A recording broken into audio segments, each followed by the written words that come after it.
maju bersama untuk Indonesia.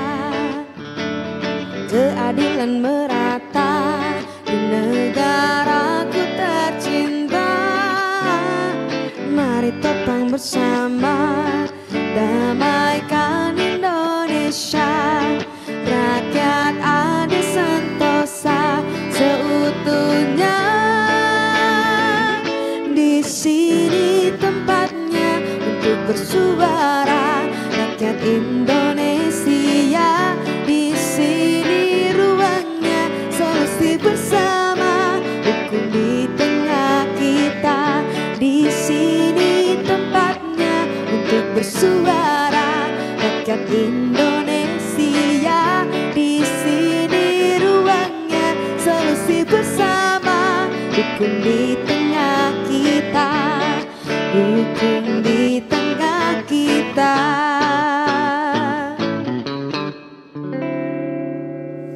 Ya, selamat malam semuanya. Mas Rofik juga selamat malam. Selamat malam Mbak Agnes. Sudah dengar belum kabar terbaru tentang surat ijo? Iya, ini surat ijo ini fakta di lapangan kan begitu banyak sekali pertanyaan-pertanyaan yang memang belum jelas gitu ya. Nah, jadi sekarang ini kita mencoba untuk memperjelas dan mudah-mudahan kali ini benar-benar jelas. Benar-benar, mudah-mudahan ada jalan keluar, ada apa segala sesuatu pertanyaan dari yang ada di lapangan itu menemukan titik terang. Nah, kita coba lihat terlebih dahulu sebelum kita diskusi malam hari ini seperti apa liputan terbaru tentang surat ijo kali ini.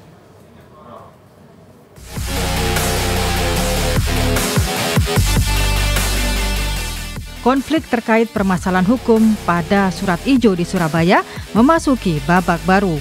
Kali ini Menteri Agraria dan Tata Ruang Kepala Badan Pertanahan Nasional ATR BPN merekomendasikan hak guna bangunan atau HGB di atas hak pengelolaan lahan atau HPL sebagai bantuan permasalahan surat ijo di Surabaya.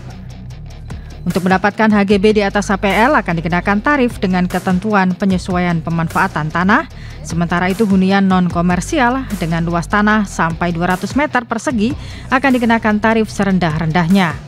Adapun periode HGB di atas HPL diberikan dengan jangka waktu 80 tahun satu siklus dengan ketentuan pemberian hak pertama kali maksimal 30 tahun, perpanjangan hak maksimal 20 tahun dan pembaruan hak maksimal 30 tahun.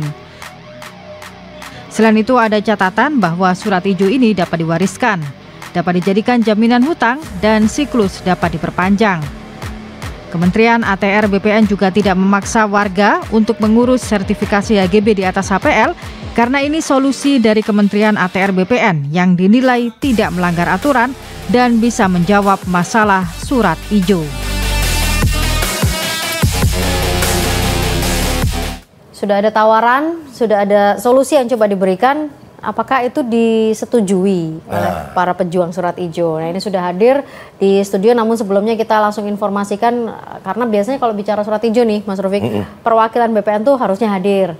Cuman kami sudah mengundang perwakilan BPN Jawa Timur dan juga Kepala BPKAD Pemkot Surabaya, namun tidak bisa hadir pada kesempatan kali ini. Kita sapa dulu dari ujung sebelah sana ada Pak Saleh Al-Hasni, Ketua Aliansi Korban Surat Ijo Surabaya atau Aksi Surabaya. Pak Saleh, selamat malam. Selamat malam. Terima kasih. Kemudian Bapak Dr. Andes Bambang Sudibyo MM, Ketua Umum Perkumpulan Penghuni Tanah Surat Ijo Surabaya, P2TSIS. Pak Bambang, selamat malam. Selamat malam. Nah, ini ada satu lagi Mbak Agnes. Di sini juga ada selamat malam saya ucapkan buat Bapak Haryono ya, Mbak Haryono selaku sebagai Ketua Umum Komunitas Perjuangan Surat Ijo Surabaya atau KPSIS. Selamat malam Bapak. Selamat malam. Dan juga mungkin juga yang ada di studio ya, ada banyak lagi pejuang-pejuang lainnya yang hadir tapi mungkin tidak bisa duduk bareng di sini. Kita update aja langsung, mungkin saya ke Pak Saleh dulu. Pak Saleh, atau Pak Haryono dulu. Pak Haryono, ini kabar dari Menteri ATR sudah memberikan angin segarkah? HGB di atas HPL menjawabkah dengan perjuangan teman-teman semuanya? Saya rasa kita tidak bersependapat dengan apa yang disampaikan Pak Menteri kepada kami. Pak Menteri sudah menyampaikan kepada kami bahwa ada 3 opsi.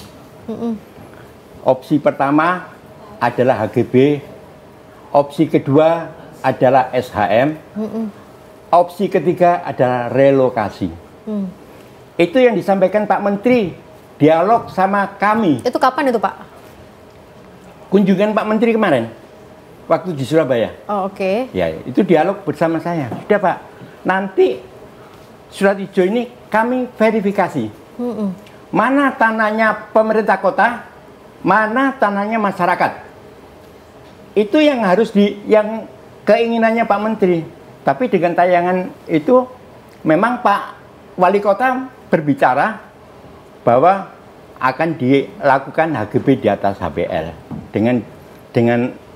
dengan apa itu tarif yang serendah-rendahnya. Itu memang sudah disosialisasikan sama Wali Kota kepada media. Itu sudah disampaikan dan masyarakat dari jajarannya pemerintah kota mensosialisasikan kepada kelurahan-kelurahan. Tapi itu ditolak oleh masyarakat dan sama pengurus pejuang surat hijau. Akan ditolak. Biarpun disuruh membayar Rp1, kami akan tolak HGB di atas HPL. Sama saja, HGB di atas HPL itu sama dengan surat hijau, IPT itu. Jadi mempertegas, Pak Menteri, saya mau datang ke Jakarta menemui jenengan. Monggo Pak Haryono, saya persilakan. Pak Kakanwil sudah saya pertemukan sama kami sudah saya menemui Pak Kakanwil, Pak Jonahar. Pak Haryono, nanti wali kota akan saya undang di ruangan saya ini, Pak Haryono akan saya ajak ketemu. Ya apa solusinya yang terbaik gitu. Kemungkinan kalau ada filenya dialog kami dengan Pak Menteri mungkin bisa ditayangkan untuk mengingatkan wali kota sama Pak Menteri. Jadi gitu. HGB di atas HPL ini usulnya wali kota atau memang sebenarnya ini solusi dari Menteri? Itu keinginannya wali kota. Jadi yang kemudian disampaikan oleh Menteri atau gimana? Jadi wali kota ini menginginkan HGB di atas HPL. Masyarakat disosialisasi. Jadi masyarakat tidak mau. Kalau mau disosialisasi bahwa HGB di atas HPL, ini akan disampaikan kepada Pak Menteri dan Pak Menteri akan memberikan sikap rekomendasi kepada wali kota untuk dilakukan itu. Tapi kami dari KPSIS sudah mempunyai solusi untuk menyelesaikan. Sebentar Pak, untuk menuju solusinya nanti kita bahas lebih lanjut. Mas Rofi, kita lihat dulu sebentar ya.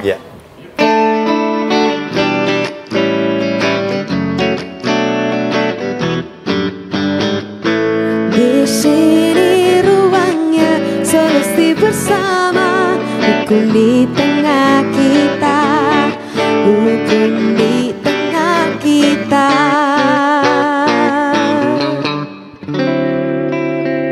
Di samping para pejuang surat hijau yang hadir ya, Mas Rofiq ini sudah datang juga di ruang redaksi dari Hukum di Tengah Kita, ada Pak Rahmat Muhajirin SH, anggota Komisi 2 DPR RI. Pak Muhajirin, selamat malam. Selamat malam. Terima kasih sudah hadir. Nanti saya update seperti apa perkembangan dari Bapak. Mas Rofiq mungkin ada bertanya dulu. Ini Mbak Agnes, di lapangan itu kan banyak sekali ya pertanyaan-pertanyaan dan lain sebagainya. Salah satunya, kali ini saya akan bertanya kepada Bapak Bambang, Bapak Dr. Andes Bambang Sudebyo, ya, selaku sebagai Ketua Umum Perkumpulan Penghuni Tanah Surat Hijau Surabaya. Ini sini ada masukan sedikit, periode HGB di atas HPL akan dikenakan jangka waktu 80 tahun. Satu siklus dengan ketentuan pemberian hak pertama maksimal 30 tahun atau dan perpanjangan hak maksimal 20 tahun untuk pembaruan hak maksimal 30 tahun. Itu pripun Bapak, tanggapan dari Bapak Bambang? Jadi kita harus melihat sejarah masa lalu. Sebenarnya ada sedikit kelemahan mulai dari IPT surat hijau itu sebenarnya tidak diatur dalam Undang-Undang Nomor 560. Itu pun sebenarnya sudah mulai harus dipikirkan. Terus kemudian yang kedua, masalah HPL. HPL itu di Surabaya tidak seluruhnya HPL. Ada tanah partikelir, ada tanah gendom, ada tanah barat. Lalu kemudian diberi HGB di atas HPL, ya tentu masyarakat pasti tidak akan mau, pasti menolaknya. Tetapi solusi itu sebenarnya upaya oleh Pak Menteri, tetapi kurang tepat. Oleh karena itu saya sepakat dengan Pak Haryono, perlu dilakukan verifikasi aset agar supaya tanah-tanah yang dikuasai oleh Pemkot itu mana-mana tanahnya Pemkot dan mana-mana yang bukan tanahnya Pemkot. Sehingga dengan demikian tepat sasaran itu, bukan terus kemudian seluruhnya diberikan HGB di atas HPL. Ini belum lagi saya menemukan baru bahwa Pak Pak Parno pada saat beliau sebagai wali kota Surabaya tahun 74 itu sudah pernah melakukan inventarisasi aset. Dari 120 lokasi itu terdapat sekitar 6 juta sekian meter persegi, itu semuanya adalah tanahnya Eigendom. Loh, ini sebenarnya harus dilakukan, dan saya mungkin memohon kepada Pak Rahmat Muhajirin, dulu pernah disampaikan di sini, nanti akan dilakukan rapat koordinasi terbatas di antara pejabat-pejabat yang berkaitan dengan penyelesaian surat hijau ini, sehingga pas yang diinisiasi tentu dari DPR RI Komisi 2. Oke. Saya kira itu. Nanti kita coba update apakah sudah dilakukan dan bagaimana inventarisir. Tapi saya ke Pak Saleh. Pak Saleh, sampai sekarang belum ada inventarisir ya yang dilakukan terhadap tanah-tanah yang ditempati oleh warga dari pejuang surat hijau. Ya, terima kasih Bu. Jadi saya akan mengawali dari HGB di atas HPL. Oke. Bahwa HGB di atas HPL itu sudah ada sejak tahun 97 kalau dari SK-nya. Kalau sekarang kembali lagi ada HGB di atas HPL yang sama, ini jeda ini harus dilakukan audit dulu. Apakah ini sudah dilaksanakan apa belum HGB di atas HPL? Setelah saya dapatkan bukti yang kemarin dari kunjungan Komisi 2 DPR RI ke BPN Jawa Timur, saya temukan adanya 0,8% yang baru terdaftar, yaitu 268 yang terdaftar. Yang tidak terdaftar itu ada 99,2%. Artinya ada 33.107 bidang tanah yang belum didaftarkan. Artinya warga-warga ini dulu belum mendapatkan hak atas tanahnya, HGB di atas HPL-nya. Tiba-tiba sekarang dikembalikan kepada menteri, kepada negara. Lah, mengembalikannya ini barang milik siapa? Barang milik daerah kah? Atau ini tanah negara? Jadi tidak bisa membedakan. Di pasal 14 ayat 3 disebutkan kalau ini barang milik daerah, berarti ini masih aset. Kalau ini aset, berarti sudah didaftarkan. Faktanya tidak didaftarkan. Di pasal 5 penjelasan untuk membedakan aset atau bukan aset harus dilihat dulu perolehannya. Ini sementara perolehannya tidak jelas. Berarti yang belum terdaftar itu berarti kita masih belum ada inventarisir atau belum ada data ya, ini punya siapa begitu. Jelas, artinya tindakan yang dulu dilakukan di tahun 97 waktu memperoleh hak atas tanah atau memperoleh HPL pada waktu itu belum ada pelaksanaannya. Bahkan perda dan perwalinya tidak ada. Sehingga kami menduga-duga juga akhirnya yang 0,8% itu dasar rekomendasinya juga tidak jelas. Nah, ini kalau dikembalikan kemudian menjadi HGB di atas HPL juga gimana menurut Pak Saleh? Harus dilakukan audit dulu. Baru kita jelas. Sama audit itu kalimatnya lebih ke arah verifikasi. Mungkin bahasa halusnya seperti itu. Verifikasi dan inventarisir ya, untuk tahu. Siap. Terima kasih. Update dari Pak Muhajirin gimana Pak? Update dari kami kalau yang dari DPR RI ya, ini kami masih memantau ya apa yang sudah diambil langkah-langkah oleh Kementerian BPN, yaitu kemarin kan sudah ke Jawa Timur juga Pak Menteri, terus kemudian sudah ketemu juga baik dari pemangku kepentingan dan masyarakat sendiri Pak. Jadi saya masih memantau atau masih mengikuti ya apa yang dijanjikan Pak Menteri bahwa penyelesaian surat hijau ini menunggu model dari penyelesaian yang di Jawa Tengah itu gitu. Nah, yang di Jawa Tengah? Blora ya. Itu. Oh oke. Ya. Nah, jadi hari ini saya masih nunggu janji Pak Menteri surat hijau diselesaikan dengan model yang akan beliau selesaikan dulu yang di Jawa Tengah tuh itu. Tapi memang sudah tercetus ya HGB di atas HPL itu? Nah, saya dengar dari masyarakat bahwa Pemkot sudah sosialisasi, tapi dari masyarakat sendiri ini masih banyak penolakan atau tidak menginginkan hal seperti begitu gitu ya. Jadi kita kembali ke masyarakat. Tapi dari Kementerian sendiri memang mengeluarkan statement HGB di atas HPL. Pak Muhajirin sudah mendengar atau mendapatkan info itu kah dari pihak Menteri? Pada saat kita RDP Bu, memang ada yang pertama itu ya, jadi penyelesaiannya nanti menunggu model yang di Blora. Kemudian ada alternatif juga ya, yang sesuai dengan luasan gitu ya, ada tahapannya. Sekian 0 sampai sekian ratus meter, ini mungkin seperti apa perlakuannya, sekian meter seperti apa perlakuannya, seperti begitu. Tapi ini pun juga sampai hari ini masih belum dilaksanakan. Kalau saya lihat hanya sosialisasi aja, wacana aja gitu, seperti apa masyarakat menerimanya seperti itu. Ya ini kan kita masih dalam reses. Insya Allah nanti kalau kita rapat dengan Pak Menteri, kita coba tanyakan lagi rencana penyelesaian surat hijau di Surabaya ini seperti apa. Tapi sebetulnya artinya yang disampaikan masyarakat sudah betul semua kok Bu. Kita ini masalah surat hijau sampai hari ini masih belum terselesaikan ya, puluhan tahun ini ya. Pertama, memang ada perbedaan cara pandang gitu, cara pandang mereka itu. Undang-undang tadi disebutkan sudah lengkap, langkah-langkahnya juga sudah itu. Tapi kembali lagi hari ini terkunci lagi dengan adanya peraturan Menteri Keuangan kalau nggak salah.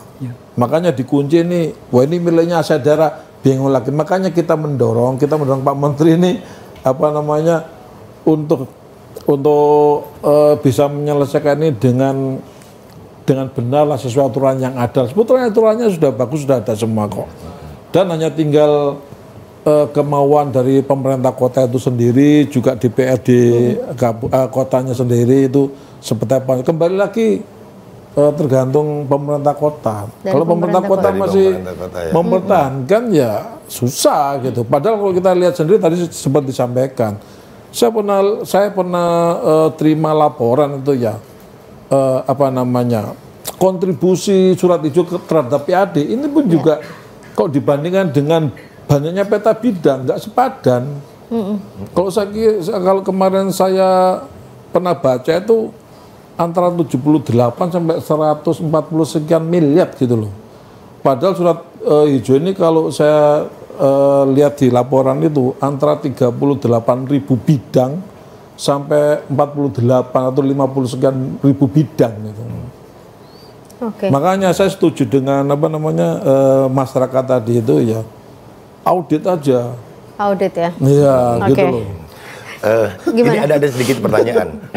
Gimana? Ini tadi kan dari Bapak Muhajirin ya, dari Bapak Muhajirin kan kembali ke masyarakat harus dan lain sebagainya, pasalnya juga sudah jelas. Tapi sebagai masyarakat langkah apa? Dalam arti kemanakah? Bagaimana pengurusan HGB di atas HPL ini? Apakah langsung ke kantor BPN atau BPKD Kota BPKD. Surabaya? Nah, kita bahasnya tapi setelah jeda ya. Kita lihat dulu ya. Kita simpan dulu pertanyaannya.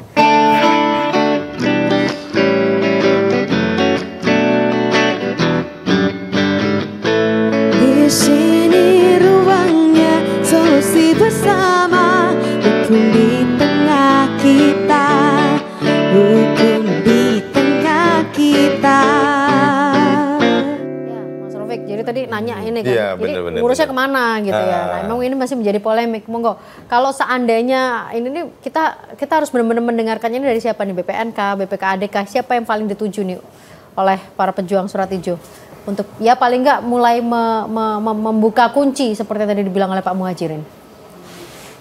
Jadi ini masih belum ada solusi kok, HGB di atas HPL, karena semua lurah itu sudah menyampaikan kepada masyarakat bahwa siapa yang mau HGB di atas HPL, silakan datang ke kelurahan. Karena saya sebagai ketua umum pejuang Surat Ijo, dia menyampaikan kepada kami, Pak Har, ya apa iki? Lurah-lurah iki aku ditawari seperti ini. Oh, kalau saya sebagai pejuang, sementara jangan dilakukan dulu. Mau diukur semua, jangan dulu.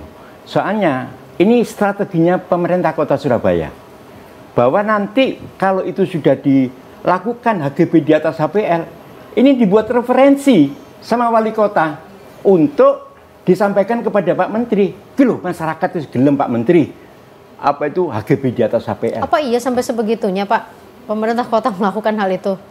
Artinya seolah-olah mendaftarkan terus kemudian menyerahkan kepada menteri mengatakan ini masyarakat mau HGB di atas HPL.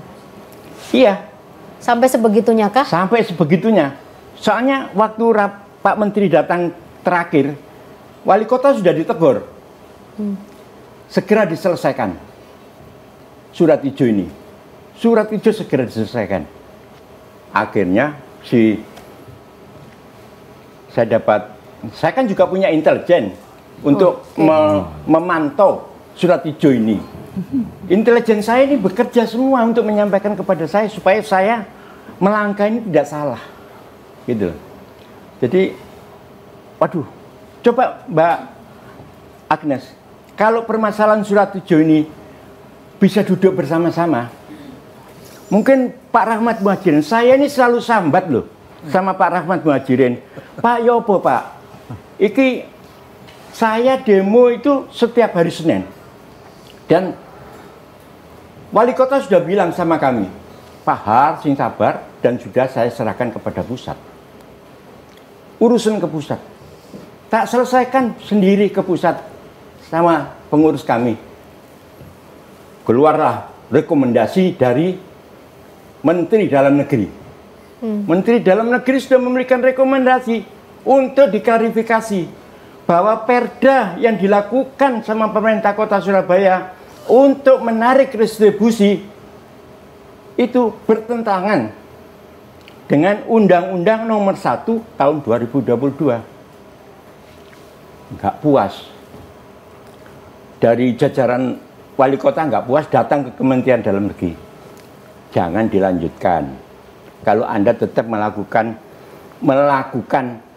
pungutan retribusi, itu namanya pungli. Itu namanya pungli. Saya sudah konfirmasi sama Kepala Biro Hukum di provinsi.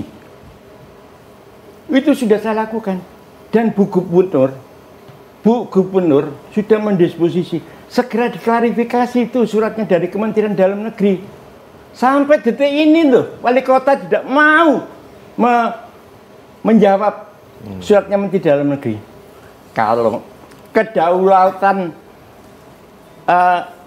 rakyat ini yang akan menentukan Surat Ijo akan selesai. Jangan dipelihara. Surat Ijo ini jangan dipelihara. Gitu loh. Saya selalu sambat terus, ya apa sih Pak Rahmat Muhajirin untuk menyelesaikan ini. Gitu loh. Sampai saya dibawa ke Jakarta untuk RDP sama Komisi 2 dengan Pak Rahmat Muhajirin. Baik, saya kembali ke Pak Muhajirin ini. Semua orang sambat ke Pak Muhajirin, monggo Pak menjawab Pak. Jadi gini Mbak, kalau saya melihat kalau mau menyelesaikan Surat Ijo secara serius, ya secara komprehensif, nggak ada lagi pertentangan dari masyarakat. Kita tahu ya kelompok masyarakat Surat Ijo kan banyak ya. Caranya Mbak di klaster-klaster dulu, gitu loh Mbak. Kita dulu, kita potong dulu. Kan ada, terakhir ini kan ada peraturan Bu Menteri Keuangan untuk mengamankan aset, ya kaitannya dengan aset kota atau aset negara lah ya. Kemudian juga di sana diawasi KPK. Selalu nanti alasannya di sana. Makanya kita kelas dulu seperti yang beliau sampaikan, ya. Mana sih sebetulnya aset Pemda? Gitu loh. Yang mana dulu nih? Udah pernah ini belum sih, maksudnya duduk bareng? Belum. Jadi gini, mana sih namanya aset Pemda soal surat tanah ini? Kemudian dibuktikan perolehannya dari mana? Apakah ini memang dari dulu pembentukan Swatantra tahun 48 dulu sampai sekarang, atau dari hibah atau dari pengadaan, nanti saya sebutkan termasuk HPL. Karena saya dengar HPL ini dulu diajukan, itu pun juga tidak sesuai ketentuan persyaratan yang berlaku, sepihak diajukan sepihak gitu loh. Jadi itu dulu di cluster dulu mana namanya aset. Berarti kita nggak bisa bicara ya ini mau sertifikat apa dulu atau apa tidak itu. Akan tidak kita akan mentah selesai, dulu berarti Bu. ya. Di Kebiau ya, karena tadi saya dapat keterangan penduduk yang sudah tua-tua Bu ya. Dulu ada juga oknum lurah yang nipu. Punya pipil, punya ini, punya itu diambil, nah tak jadikan sertifikat. Ternyata sertifikatnya keluar surat ijo tidak seperti sertifikat diharapkan. Saya dengar juga hal seperti begitu. Yang jelas hari ini memang kalau kita susah menemukan buku induk tanah di kelurahan Surabaya ini kita susah. Hari ini mohon maaf, saya kemarin ada aspirasi lagi dari Pagesangan, aneh. Sekitar kalau nggak salah 400 kakak terdiri beberapa kapling gitu yang ngajukan surat sertifikat. Di ini nggak ditanggapi oleh BPN, disuruh ke Pemkot dulu. Nah ini loh, ini arahnya juga nanti mungkin di surat hijaukan juga gitu loh. Di daerah Pagesangan itu, baru kemarin saya terima aspirasi. Itu indikasinya juga sama, surat hijau juga berarti? Indikasinya begitu Bu, indikasinya dikatakan itu mohon maaf Pemkot ya nanti akan dinamakan aset, karena sudah saya dengar ya di Pagesangan itu, Pak ini apa namanya ada surat dari Menteri Keuangan, wah ini lagi-lagi ya itu. Jadi nanti ini saya malah mengkhawatirkan bahwa Konstitusi Undang-Undang Dasar 45 bahwa bumi, air, udara ya dikuasai oleh negara dan dimanfaatkan kejahatan sebagai untuk kemakmuran rakyat, ini tidak terjadi. Tapi sekarang katakanlah HGB di atas HPL masih mentah begitu ya. Dan kalau dari banyak penolakan. Iya, penolakan. Iya. Tidak mungkin begitu istilahnya kalau dari teman-teman pejuang. Yang diminta apa memang? Artinya apakah memang harus SHM atau gimana sebenarnya? Iya. Gul, monggo Pak Bambang. Ya, jadi gini. Saya tadi kan sudah bilang mesti harus dilakukan inventarisasi. Ya, setelah inventarisasi. Mana-mana tanahnya Pemkot, mana-mana yang bukan. Lalu kemudian saya ingin menambahkan Pak Muhajirin pada saat RDP dengan Pak Menteri. Beliau mengatakan bahwa di tingkat lapangan mau eksekusi tanah itu takut bahwa negara akan kehilangan aset. Nah, mengapa itu? Karena tanah surat hijau itu sudah dianggap sebagai asetnya Pemkot. Ini persoalan. Ini persoalan harusnya diudari, dibuka lah. Kita terbuka. Saat ngono yang namanya IPT atau surat hijau itu apa bener toh asetnya Pemkot. Itu harus diverifikasi aset. Kalau enggak selesai ini nanti.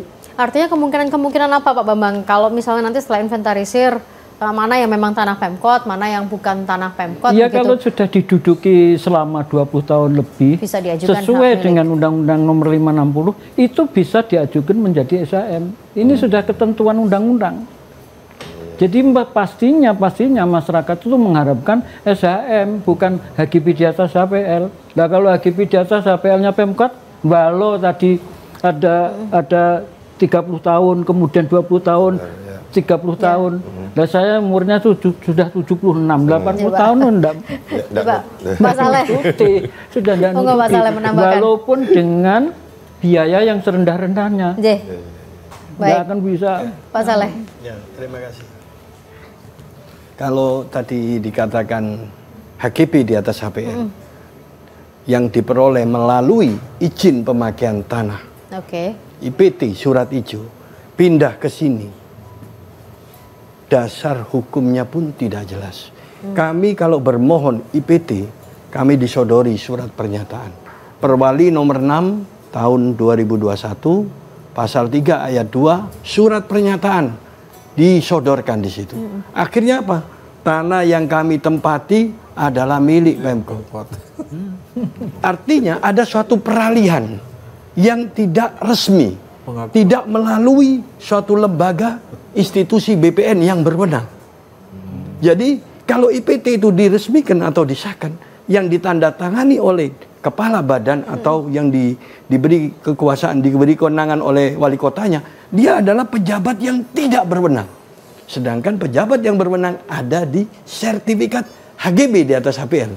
Jadi kalau kita masuk ke sini, Pak, kita makin tenggelam. Jadi makin kita tidak berdaya seperti itu.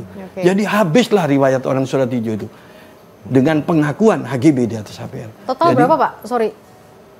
Kalau boleh tahu total Surat Ijo mungkin yang terdata di teman-teman. 47.000 persil. Jadi pastinya di Surabaya itu ini jumlahnya sekitar 48.811 persil.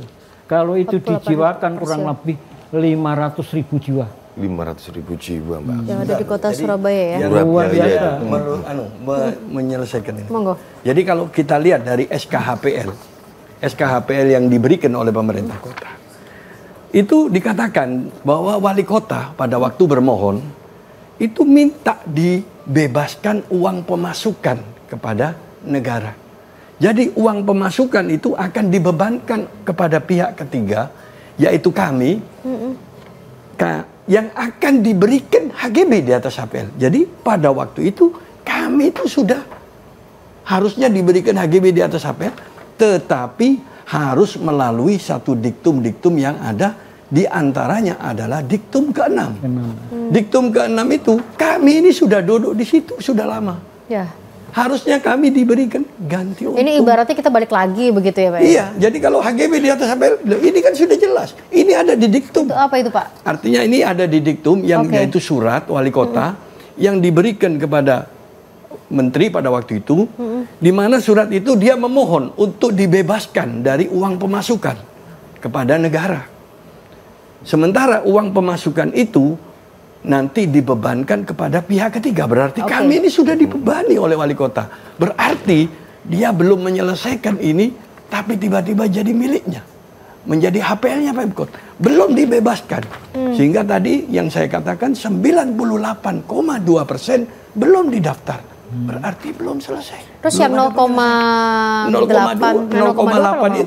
itu pun tidak jelas uangnya, aturannya dari mana, kenapa? Artinya itu masih harus diaudit lagi berarti lagi itu. Iya, harus diaudit lagi. Jadi karena apa? Hari ini kemarin tanggal 31 BPKAD mengatakan 51 triliun.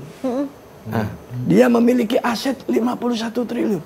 Saya melakukan persuratan melalui demo, melalui aksi. Saya menanyakan, Anda ini dapat dari mana aset ini? Bagaimana cara memperolehnya? Ternyata dari sertifikat. Jadi dari SK dia dapat sertifikat ini yang dijadikan laporannya ke BPK. Belum turun kepada masyarakat. Tapi sertifikat bongkoan ini yang 20 hektar, 30 hektar, itu yang didaftarkan, dilaporkan, dan dicatatkan di BPK. Sehingga perlu klarifikasi lagi. Bagaimana yang lain ini kok belum didaftarkan?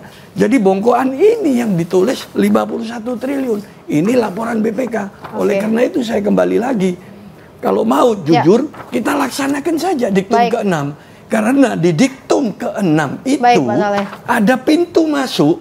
Kalau seandainya dia tidak berani membayar 51 triliun, keluarkan kami dari SKHPL tersebut. Jadi sehingga ada jalan pintu keluar untuk menjadi SHM kepada masyarakat. Jadi pemerintah jangan takut. Kita lanjutkan nanti ya Pak ya, kita lihat dulu sebentar ini.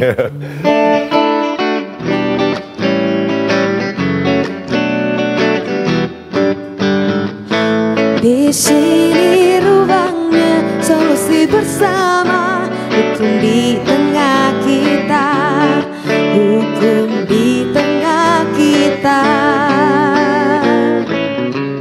Mas Rofiq ini ternyata yang kabar yang kita harapkan bisa memberikan solusi ternyata ditolak juga loh. Nah gitu, makanya dari itu sampai bingung semua ini ya. Tapi kita nggak usah terlalu tegang karena memang setiap permasalahan itu mudah-mudahan dengan kehadiran bapak-bapak ini bisa memberikan sebuah wawasan ataupun kejelasan dalam untuk urusan surat tanah hijau ini gitu. Surat hijau ini. Nah, ini kalau misalnya HAG tadi kan harapannya SHM begitu ya. Kalau setelah diinventarisir ternyata memang ada yang memang miliknya Pemkot. Lalu apa yang diharapkan oleh warga? Apa yang bisa diperjuangkan? kalau setelah inventarisir atau mungkin di audit ternyata memang itu ada tanah Pemkot juga. Ya kalau itu miliknya Pemkot ya monggo. Oke. Tapi saya yakin bukan seperti itu. Pastinya hampir 80% itu bukan 80% Bapak yakin itu bukan punya Pemkot ya? Bukan miliknya Pemkot. Oke. Karena apa? Mungkin 99 lebih. Ya karena itu tadi hanya dicatat tok sudah dianggap sebagai aset. Lalu bagaimana?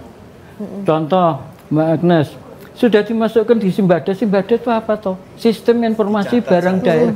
Dicatat tok itu dianggap sebagai aset. Loh ini terus ya apa? Ya masyarakat itu, aduh. Ini juga. Lalu saya Mbak Agnes, saya menggarisbawahi Pak Rahmat.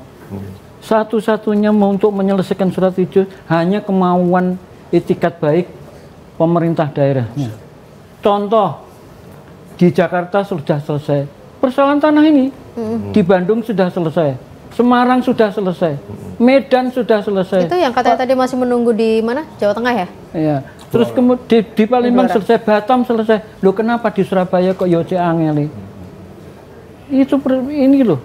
Oke. Ada kemauan dari pemerintah kotanya ini yang melaksanakan sila yang kelima, keadilan sosial bagi seluruh rakyat Indonesia itu harus diwujud nyatakan. Baik Pak Bambang, ini tadi karena mungkin juga yang hadir di sini bukan hanya yang ada tampak di layar ya oleh pemirsa semuanya, ada juga mungkin dari para pejuang surat hijau yang hadir mengatakan ini dari Fasis mendapatkan data yang ada, warga ada yang sudah ada HGB di atas HPL, sudah bayar 111 juta, betul ya? Ini tulisannya betul ya? Berakhir tahun 2019, sekarang disuruh bayar 5M. Dan nggak mampu bayar, sekarang nggak bisa diperpanjang, gimana solusinya kalau gratis uangnya? Ya kalau HGB di atas HPL berarti uangnya dikembalikan gitu maksudnya? Oh oke. Yang sudah dibayarkan. Oke, baik. Ini dari Fasis, nanti mungkin nanti bisa kita diskusikan. Mas Rafiq, juga ada beberapa yang masuk di line WhatsApp. Iya, ini saya lihat di kasus surat hijau ya, berlarut-larut kapan selesainya nih. Ini ada beberapa sedikit ya dari warga, masyarakat dan netizen yang memang di media sosial dan WhatsApp ya. Ini salah satunya nun sewu ya Bapak ya. Kasus surat hijau berlarut-larut, kapan selesainya? Apa mungkin ya bisa SHM? Itu salah satu pertanyaannya. Ini dari Wiwit Surabaya. Baca aja. Terus berikutnya. Dan ada lagi, warga menggugat hukum sudah berkali-kali selalu kalah. Kayaknya apa mungkin SHM? Apa mungkin SHM Pak? Ini dari IIN ya, dari IIN Surabaya juga. Dan juga ada satu lagi dari Antok Surabaya. Warga semoga bisa legowo, apa terus berjuang soal surat hijau. Itu ada beberapa dari netizen ya. Oke, mungkin nanti kalau ada yang mau bergabung lagi boleh di line WhatsApp. Ini tadi menanggapi ternyata ada yang sudah bayar, berakhir sekarang disuruh bayar lagi, betul Pak Saleh mungkin? Jadi saya tanggapi itu yang dari Fasis itu. Jadi aturan yang dipakai oleh pemerintah kota ketika dia menagih dengan Perda nomor 2 tahun 2013 tentang retribusi pemakaian kekayaan daerah, padahal bukan kekayaannya. Jadi dana yang sudah dibayarkan itu gimana dong kalau gitu Pak? Yang dulu karena tidak ada aturan, karena dia waktu memberikan perda tentang persetujuan tentang HGB di atas HPL itu belum pernah ada. Kalau toh ada, itu ternyata bukan perda, itu keputusan DPRD yang lama di tahun 95. Jadi pemerintah kota menjalankan dengan dua aturan, satu dengan izin pemakaian tanah, yang satu dengan SKHPL. Sementara izin SKHPL itu hanya ada di bawahnya ini. Kenapa terbitnya IPT ini tanggal 31 Januari 97, sedangkan SK ini 8 April 97. Sementara pengesahan dari gubernur tanggal 21 April.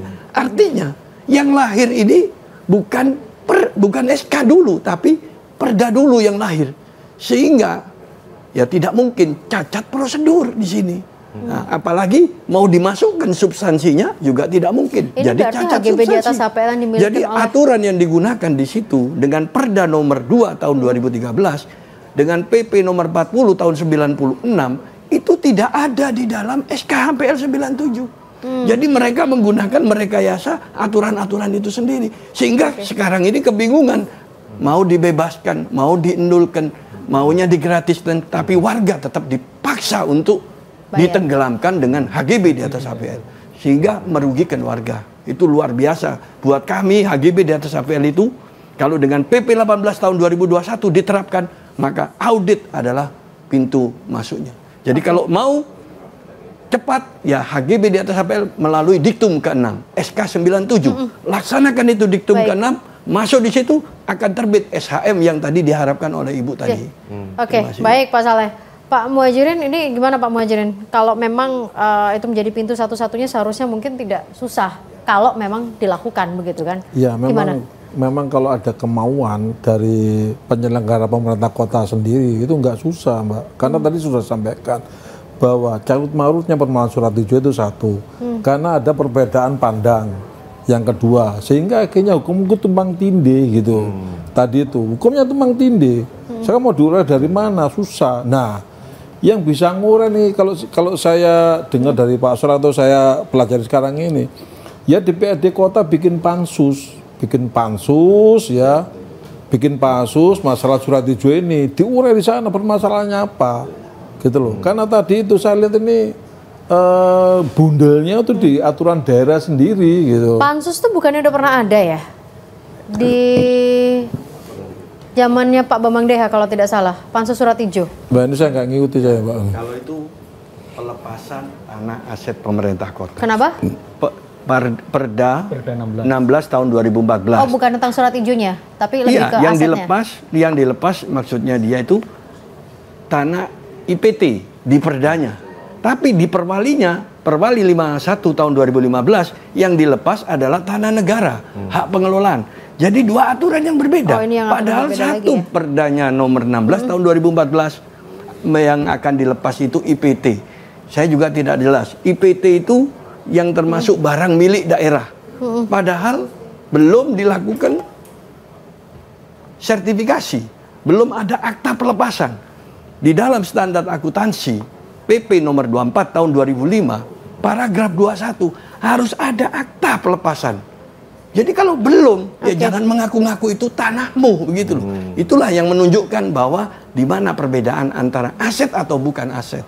Baik. Jadi kalau mau ngelepas sesuatu, jangan tidak jelas apa barangnya dulu, Ya, harus objeknya ada, dulu yang mana. ininya harus ada dasarnya yang kuat ya. Oke, nanti Tapi kita. itu nanti Mbak Arya ya, masalah lagi. Karena tadi itu hari ini ya mereka itu berpegang teguh pada adanya surat Menteri Keuangan. Oke, dan Pak, saya sudah hold di situ diawasi sebentar ya. lagi dengan KPK. Alasannya pasti nanti ke sana. Oke, gitu. saya hold di situ. Nanti saya pengen tanya langkah konkretnya dari Pak Muhajirin seperti apa. Kita lihat dulu sebentar.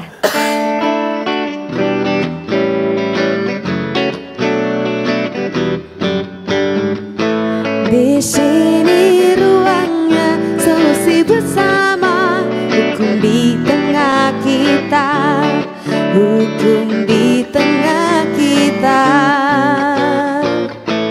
Ya, waktunya sangat terbatas membahas surat hijau yang sudah terjadi bertahun-tahun. Kayaknya mustahil dalam 1 jam ini selesai ya. Bener.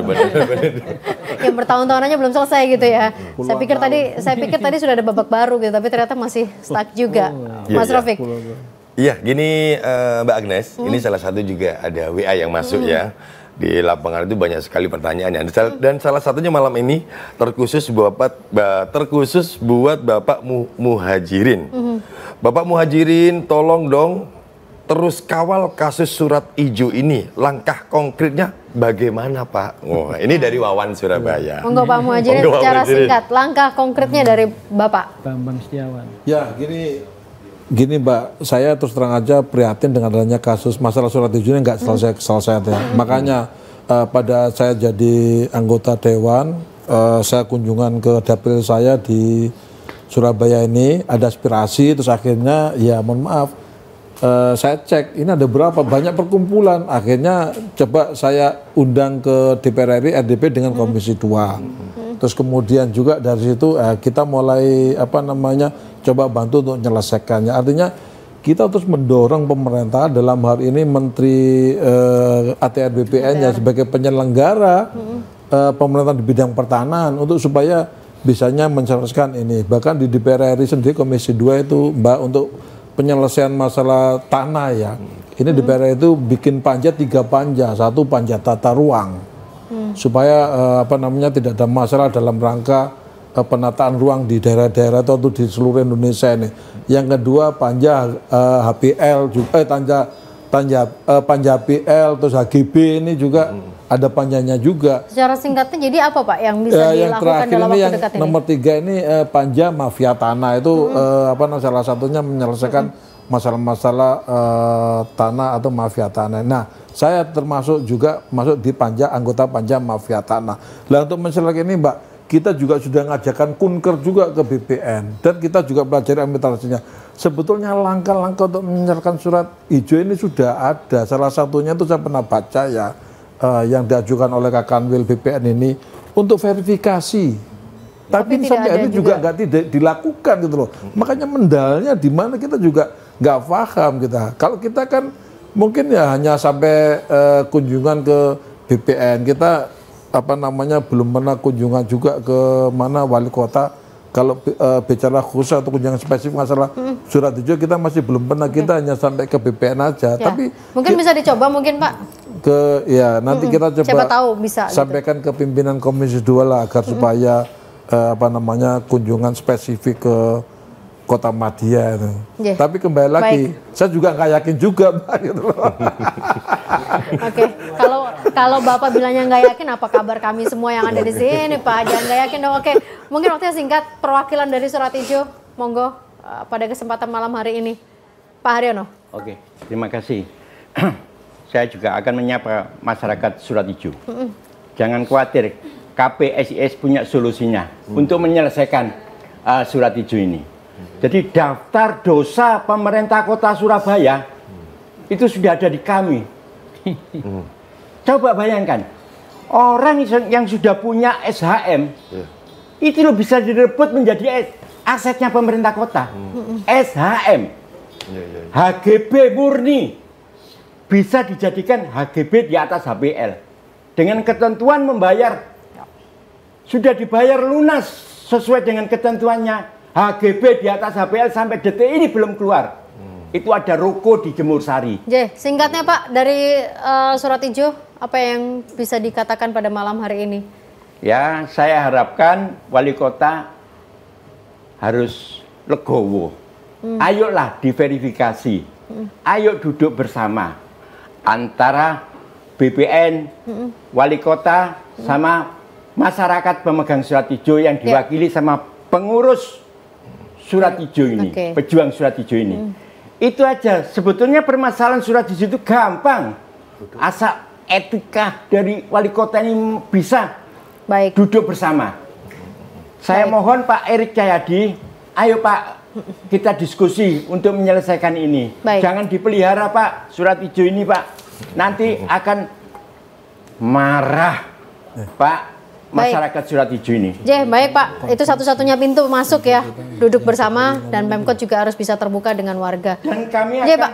Sebentar, waktunya habis Pak soalnya. Iya, kami punya solusi, rencana akan kami pansuskan. Baik Pak, ya. Kita tunggu nanti ya perkembangan kabarnya pansusnya seperti apa juga. Mas Rafiq, kita harus close sampai di sini, tapi nanti kita update ya perkembangan berikutnya. Terima kasih Pak. Habis Pak waktu ya Pak, nanti kita lanjut lagi di berikutnya ya Pak ya.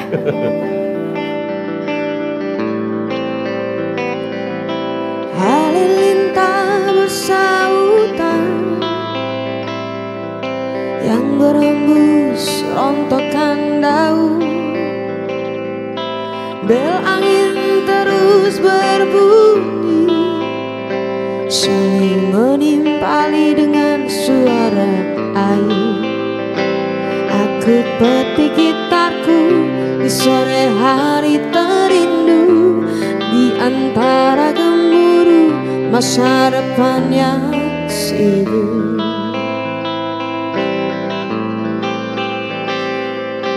Kabut di seberang bukit mulai turun menghampiri, hujan-hujanlah datang, segarkan bumi yang gersang. Aku menyanyikan lagu tentang ibu, ibu bumi yang rentah, yang terlihat meringkuk kuyup.